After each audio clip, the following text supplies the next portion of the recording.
কোটা আন্দোলনকারীদের নতুন কর্মসূচি। এদিকে আদালত পুলিশের কথা না মানলে ক্ষমতা প্রয়োগের হুঁশিয়ারি হারুনের। জানাবো টাকা ছাপিয়ে অচল ব্যাংক সচল রাখা হচ্ছে বললেন আহসান এইচ মনসুর। এদিকে ডামি সরকার হটানো আমাদের প্রধান চ্যালেঞ্জ বললেন মির্জা আব্বাস। এবং সর্বশেষ জানাবো বিএনপি সব ষড়যন্ত্রে ব্যর্থ হয়ে কোটা আন্দোলনের সমর্থন দিয়েছে বললেন পররাষ্ট্রমন্ত্রী। শুনছিলেন সংবাদ শিরোনাম, এবারে বিস্তারিত। কোটা আন্দোলনকারীদের নতুন কর্মসূচি।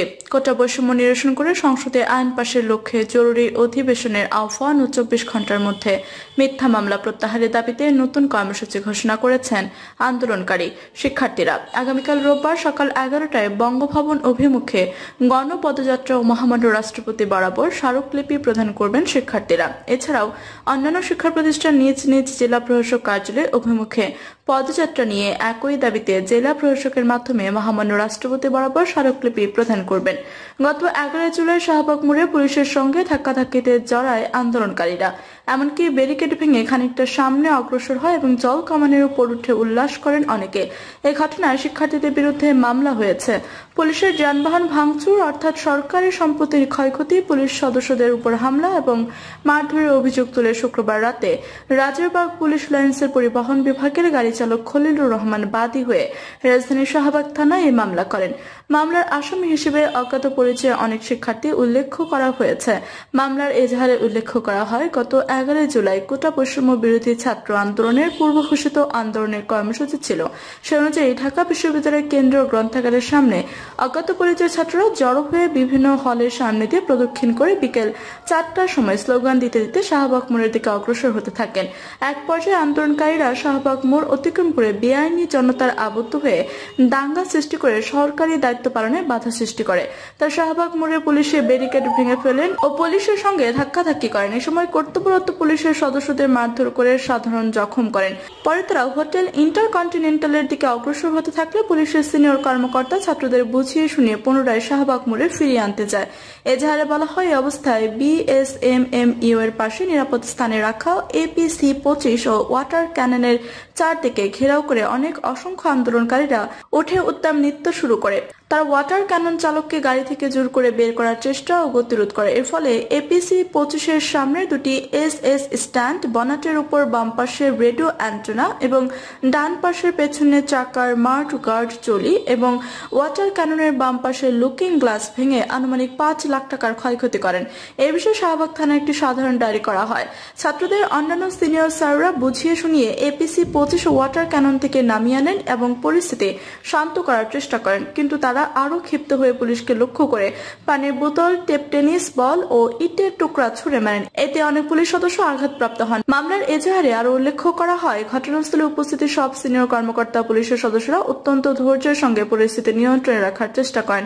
এক পর্যায়ে অজ্ঞাত পরিচয় ছাত্ররা জগন্নাথ বিশ্ববিদ্যালয় থেকে শাহবাগের আন্দোলনে যোগ দিয়ে বিভিন্ন স্লোগান দিয়ে বারডেম হাসপাতালের গেটের ব্যারিকেড ভেঙে পুলিশ সদস্যদের আহত করেন। তারা পুলিশকে উদ্দেশ্য করে বিভিন্ন ধরনের কটূক্তি করেন। ছাত্ররা কুমিল্লা বিশ্ববিদ্যালয় সহ অন্যান্য বিশ্ববিদ্যালয়ের ছাত্রদের উপর হামলা এবং শাহবাগ থানায় ছাত্রদের ধরে নিয়ে গেছে বলে গুজব ছড়িয়ে পরিস্থিতি উত্তপ্ত করার চেষ্টা করেন। এক পর্যায়ে পুলিশকে মারতে তেড়ে আসে ও পুলিশকে বিভিন্ন ভয়ভীতি ও হুমকি দিয়ে শাহবাগ মোড় ত্যাগ করেন। বিবাদীরা বেআইনিভাবে জড়ো হয়ে দাঙ্গা সৃষ্টি করে সরকারের কাজে বাধা দেন। তারা স্বেচ্ছায় আঘাত করেন। গতিরোধ, দাঙ্গা দমনকারী কর্তব্যরতদের প্রতি আক্রমণ ও বাধা দিয়ে ক্ষতি সাধন ও ভয়ভীতি দেখান বলে এজাহারে উল্লেখ করা হয়েছে। আদালত পুলিশের কথা না মানলে ক্ষমতা প্রয়োগের হুঁশিয়ারি হারুনের। কোটা সংস্কার আন্দোলনে থাকা শিক্ষার্থীরা আদালত ও পুলিশের কথা না মানলে আইন শৃঙ্খলা বাহিনী ক্ষমতা প্রয়োগ করবে বলে হুঁশিয়ারি দিয়েছেন ঢাকা মহানগর গোয়েন্দা পুলিশের অতিরিক্ত কমিশনার হারুনুর রশিদ। তিনি বলেন, কেউ যদি মনে করে আদালত মানবে না, পুলিশের কথা মানবে না, তাহলে আমাদের করার কি আছে? আমাদের আইন শৃঙ্খলা বাহিনীর যে ক্ষমতা আমরা সেটাই করব। তিনি বলেন, আন্দোলনরতরা যদি জানমালের ক্ষতি করে, সড়ক অবরোধ করে এবং মানুষের স্বাভাবিক চলাচল বিঘ্ন সৃষ্টি করে, তবে আইন শৃঙ্খলা বাহিনীর যে যৌক্তিক কাজ সেটাই করা হবে। হারুনুর রশিদ বলেন, সরকারি চাকরিতে কোটা পদ্ধতি নিয়ে হাইকোর্টের দেওয়া রায়ের উপর 1 মাসের স্থিতাবস্থা দিয়েছেন সুপ্রিম কোর্টের আপিল বিভাগ। সুপ্রিম কোর্ট সবার ভরসাস্থল, আদালতের নির্দেশনা সবার মেনে চলা উচিত। কেউ একমত না হলে আপিল করতে পারবেন, তবে ক্লাসে ফেরার পরিবর্তে বিক্ষোভকারীরা সড়ক অবরোধ করছে, জনসাধারণের চলাচলে বিঘ্ন ঘটাচ্ছে এবং কিছু এলাকায় যানবাহন ভাঙচুর করছে। এ ব্যাপারে অজ্ঞাতনামা বিক্ষোভকারীদের বিরুদ্ধে মামলা করা হয়েছে। সাংবাদিকদের এক প্রশ্নের জবাবে তিনি বলেন, কেউ যদি হাইকোর্টের নির্দেশ না মানে আন্দোলনের নামে সড়কে নেমে অবরোধ করে, গাড়িতে হামলা ও ইট পাটকেল নিক্ষেপ করে, তবে আমরা ধরে নিতে পারি অনুপ্রবেশকারীরা এইসব কাজ করছে। টাকা ছাপিয়ে অচল ব্যাংক সচল রাখা হচ্ছে বললেন আহসান এইচ মনসুর। ব্যাংকের সংখ্যা বাড়লেও সেবা ও সক্ষমতার বিচারে ব্যাংক খাতে পিছিয়ে গেছে বলে মন্তব্য করেছেন পলিসি রিসার্চ ইনস্টিটিউটের নির্বাহী পরিচালক ডক্টর আহসান এইচ মনসুর। তিনি বলেন, সবচেয়ে বেশি ভুল ডাটা ব্যাংক খাতে। উইন্ডো ড্রেসিং এর মাধ্যমে এই খাতকে ভালো দেখানো হচ্ছে। এভাবে দেশের ব্যাংকিং খাতকে আমরা ঘুণে ধরিয়ে দিয়েছি। টাকা ছাপিয়ে অচল ব্যাংকে সচল রাখা হচ্ছে, এতে কেবল সাধারণ মানুষের ক্ষতি হয়েছে তেমন না, সরকারেরও ধার দেনার সক্ষমতা কমছে। আহসান এইচ মনসুর বলেন, টাকা ছাপিয়ে অচল ব্যাংক সচল রাখার দরকার নেই। আবার রেমিটেন্সে প্রণোদনা বন্ধ করতে হবে, তা না হলে মূল্যস্ফীতি কমবে না। ডলারের দর বাজার ভিত্তিক হয়েছে, সুদ হার বেড়েছে, ফলে এখন আর প্রণোদনার দরকার নেই। রেমিটেন্সে প্রণোদনা দুবাই ভিত্তিক স্বার্থান্বেষী গোষ্ঠী খেয়ে যাচ্ছে। আবার ইসলামী ব্যাংকে উদ্ধারের নামে যদি টাকা ছাপানো অব্যাহত থাকে, তাতেও মূল্যস্ফীতি কমবে না। এছাড়া ধার করে রিজার্ভ সাময়িক বাড়ানো যাবে, তবে এটা স্থায়ী সমাধান না, বরং সঠিক নীতির মাধ্যমে রিজার্ভ বাড়াতে হবে। তা না হলে 13 বিলিয়ন রিজার্ভ দিয়ে 450 বিলিয়ন জিডিপির দেশ ঠিক রাখা যাবে না। তিনি বলেন, রপ্তানি খাতের ডাটা নিয়ে এখন কথা হচ্ছে, তবে যদি বলা হয় কোন খাতের ডাটায় সবচেয়ে বিভ্রান্তি, সেটা ব্যাংক খাত। ব্যাংক খাতের খেলাপি ঋণ 11% বলা হলেও আসলে তা 24 থেকে 25%। এই খাতে সব ধরনের তথ্যের বিভ্রান্তি আছে।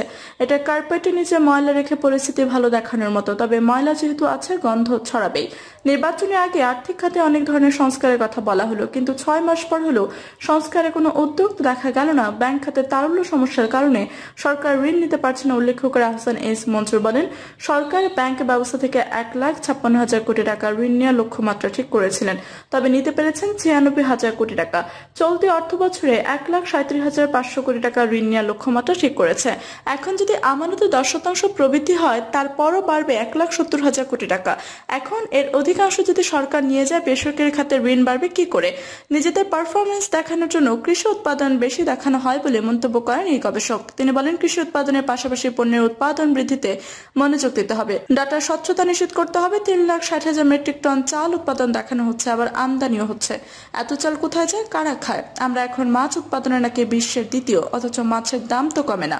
ইলিশ মাছ উৎপাদনে আমরা নাকি বিশ্বের প্রথম, তাহলে 1 কেজি কিনতে হচ্ছে 5,000 টাকা। আমি নিজেই তো ইলিশ মাছ কিনতে পারি না। এসব মাছ কোথায় যায়, কারা খায়? ডামি সরকার হটানো আমাদের প্রধান চ্যালেঞ্জ বললেন মির্জা আব্বাস। ভোটারবিহীন ডামি সরকারকে হটানো বিএনপির প্রধান চ্যালেঞ্জ বলে জানিয়েছেন দলটির স্থায়ী কমিটির সদস্য মির্জা আব্বাস। মির্জা আব্বাস বলেন, ভোটারবিহীন ডামি সরকারকে হটানো আমাদের এখন প্রধান চ্যালেঞ্জ। তিনি বলেন, ঢাকা উত্তর দক্ষিণ মহানগর বিএনপির নবনির্বাচিত নেতৃবৃন্দকে নিয়ে শহীদ প্রেসিডেন্ট জিয়াউর রহমানের মাজার জিয়ারত করে শপথ নিয়েছি, মাটি মা মানুষের নেত্রী বেগম খালেদা জিয়াকে মুক্ত করব। আর খালেদা জিয়া মুক্ত হলে সারা দেশ মুক্ত হবে, গণতন্ত্র মুক্তি পাবে। খালেদা জিয়া মারাত্মক অসুস্থ, আমরা দোয়া করি আল্লাহ তাকে সুস্থভাবে আমাদের মাঝে ফিরিয়ে দিন। ঢাকা মহানগর বিএনপি দেশ রক্ষার জন্য, গণতন্ত্র রক্ষার জন্য যা কিছু করা দরকার তাই করবে। সাংবাদিকদের প্রশ্নের জবাবে তিনি বলেন, কোটা সংস্কার যারা আন্দোলনে শিক্ষার্থীদের ন্যায্য দাবি, এই ন্যায্য দাবির প্রতি বিএনপির সমর্থন আছে। আমাদের আশঙ্কা হচ্ছে সরকার কোটা সংস্কার আন্দোলনে বিএনপির উস্কানি আছে বলে অন্যদিকে ধাবিত করার অপকৌশল করতে পারে। আব্বাস আরো বলেন, বিএনপির আন্দোলন কখনো ব্যর্থ হয়নি। সরকার বিএনপির আন্দোলনকে নস্যাৎ করতে মিথ্যা মামলা দিয়ে হাজার হাজার নেতাকর্মীকে জেলে পাঠিয়েছেন, অনেকে গুম করেছে, হত্যা করেছে, তারপরও বিএনপি নেতাকর্মীরা মাঠে আছে। সরকারের পতন ঘটানো পর্যন্ত তারা আর রাজপথ থেকে আন্দোলন করবে। বিএনপির অনেক কমিটিতে অর্থ বাণিজ্যের অভিযোগ আছে, এমন প্রশ্নের জবাবে তিনি বলেন, বিএনপিতে প্রথম আহ্বায়ক কমিটি হয়, তারপর সম্মেলনে মাধ্যমে পূর্ণাঙ্গ কমিটি গঠন করা হয়। অর্থ বাণিজ্যের বিষয়টি সম্পূর্ণ ভিত্তিহীন। বিএনপি সব ষড়যন্ত্রে ব্যর্থ হয়ে কোটা আন্দোলনের সমর্থন দিয়েছে বললেন পররাষ্ট্রমন্ত্রী।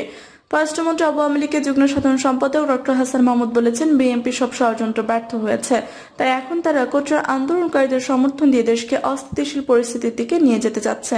তিনি বলেন, কোটার বিষয়টি উচ্চ আদালতে আছে, এ বিষয়ে আদালতের রায় দেবে, সরকারের কিছু করার নেই। তবুও বুঝেও তারা না বুঝার মতো ভান করছে। শহরের শহীদ টিটু মিলনায়তনে এই অনুষ্ঠানে মন্ত্রী আরো বলেন, যারা কোটা নিয়ে আন্দোলন করছে সরকার তাদের প্রতি সহানুভূতিশীল, কিন্তু জন দুর্ভোগ মেনে নেওয়া হবে না। তারা ক্লাসে না ফিরলে তাদের ঘরে ও ক্লাসে ফেরাতে প্রয়োজনীয় ব্যবস্থা নিতে সরকার বাধ্য হবে। তিনি আরো বলেন, আগে নির্বাচনের ষড়যন্ত্র করেছিল বিএনপি, এখন সারা বিশ্ব নির্বাচনকে সমর্থন দেয়া বিএনপির কোনো একটি নতুন ইস্যু তৈরির চেষ্টা করছে।